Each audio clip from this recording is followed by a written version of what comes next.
Hello everyone, welcome back to online study on. और आज के इस वीडियो में मैं आप सभी के लिए एक बहुत ही बुरी खबर लेकर आया हूं, क्योंकि ये 2 दिन पहले ही पब्लिश की गई थी, लेकिन मैं बिज़ी होने की वजह से मैं वीडियो नहीं अपलोड कर पाया।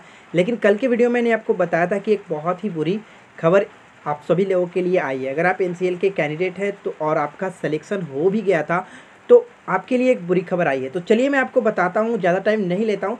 आपको ऑफिशियल वेबसाइट पे आ जाना है और आप जैसे ही नीचे जाएंगे, नीचे जाने के बाद आपको देखिए 12 तारीख को एक नोटिस जारी की गई थी।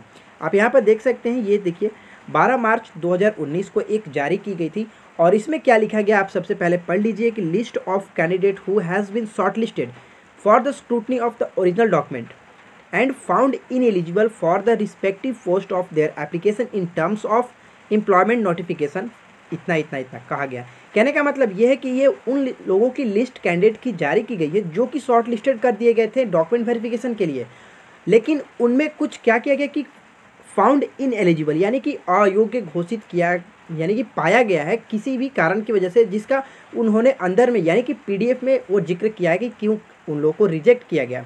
ये टोटली रिजेक्ट कर दिया गया। तो आप लोगों के लिए बहुत बुरी खबर है। आप एक बार इसको ज़रूर देखिएगा, इस वीडियो को पूरा एंड तक देखिए, क्योंकि शायद आपका भी नाम इसमें हो सकता है, लेकिन मैं नहीं चाहता हूं कि आपका नाम इसमें हो, लेकिन कुछ कैंडिडेट्स के इसमें नाम हैं तो अब हम कुछ कर भी नहीं सकते हैं। चलिए इसको ओपन करके देखते हैं।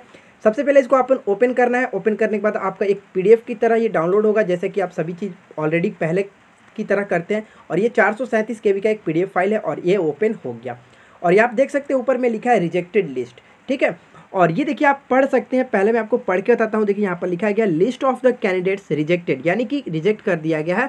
अप्लाइड या फिर अपेड हुए थे, अप्लाइड किए थे या फिर अपेड हुए थे, and called for the scrutiny of the documents for the different post of HEMM operator grade, ठीक है। अब यहाँ पर दिया गया सभी लोगों के लिए, ये नहीं कि सिर्फ एक पोस्ट के लिए दिया गया, ये अलग अलग पोस्टों जितने भी पोस्ट दिए गए थे नोटिफिकेशन में, सभी पोस्ट के लिए ये लागू किया गया। और ये कुल 120 पन्ने में दिया गया है।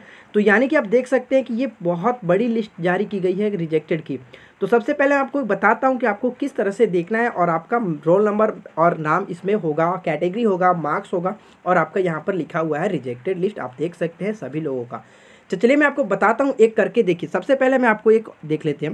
देखिए मान लीजिए कि मैं 5th नंबर का उठाता हूँ, तो ये आपका रोल नंबर रहेगा और यहाँ पर आपका नाम दिया गया है और आपका ये कैटेगरी है OBC NCL, ठीक है। और यहाँ आपने जितना मार्क्स ऑब्टेन किया था वो मार्क्स यहाँ पर शो कर रहा है। और यहाँ पर आपका देखिए लिखा हुआ कि कारण क्या दिया गया है, कि किस कारण से आपका रिजेक्ट किया गया। आप यहाँ पर पढ़ सकते हैं कि observation regarding the not meeting the eligible criteria as per publish the employment notification. तो यहाँ पर मैं अपने, जैसे कि आप 5th नंबर पढ़ रहे हैं तो 5th नंबर आप पढ़ सकते हैं क्या लिखा गया कि less than 55 marks in the matriculation, hence the candidate is the fulfil the minimum eligibility of prescribed under notification. कहने का मतलब यह है कि एनसीएल ने पहले ही बोला था कि आपके जो मार्क्स होने चाहिए मैट्रिकुलेशन में, यानी कि 10th में, वो 55% से कम नहीं होने चाहिए।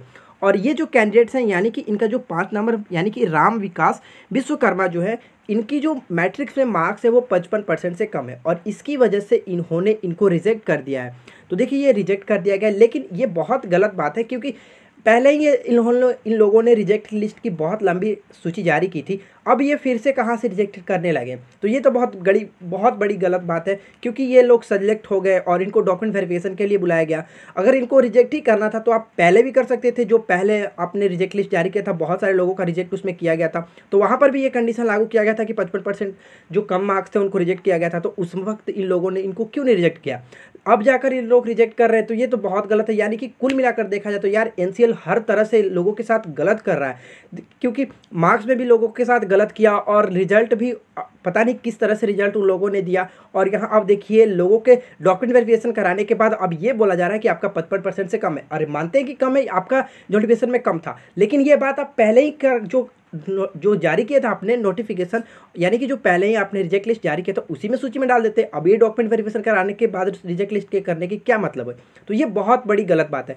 आप लोग अपना मैच कर लीजिएगा कि देखिए ये बहुत अलग अलग पोस्ट के लिए भी जारी किया गया है। जैसे कि मैं आपको बता देता हूँ, देख लीजिए आप यहाँ पे नीचे जाइएगा तो 85, और आप और नीचे जाइएगा तो ये देखिए 127, और नीचे जाइएगा तो ये देखिए करीब करीब 177। और यहाँ पर देखिए बहुत बड़ी लिस्ट है यार, आप मैं क्या बोलूँ, ये एनसीआर पता नहीं क्या क्या करें। अब देखिए यहाँ पर ये खत्म होता है 271 के बाद, और यहाँ पर फिर से क्या शुरू हो रहा है, rejected list for the post of the staff nursing T&S grade, जो ग्रेड थे उन लोगों के लिए भी ये रिजेक्ट लिस्ट जारी किया गया स्टाफ नर्स के लिए। और उसी तरह से बहुत सारी ये लंबी लिस्ट है यार, आप देख लीजिएगा अपना अपना रोल नंबर मैच करके, नाम मैच करके। तो ये आप लोगों के लिए बहुत बुरी खबर थी, मुझे ये बताना बहुत दुख हो रहा है कि आप लोगों का यहाँ तक आकर ये बहुत बहुत गलत, यार मैं अब कुछ नहीं कह सकता हूँ। तो आप लोग अपना मैच कर लीजिएगा, और पल पल की अपडेट के लिए हमारे साथ जुड़े रहिए, और जो भी नोटिफिकेशन जो इन्फॉर्मेशन आती रहेगी मैं आपको प्रोवाइड कराता रहूँगा। तो मिलते इस प्रकार के अगले वीडियो के साथ। Thanks for watching, keep learning, have a good day.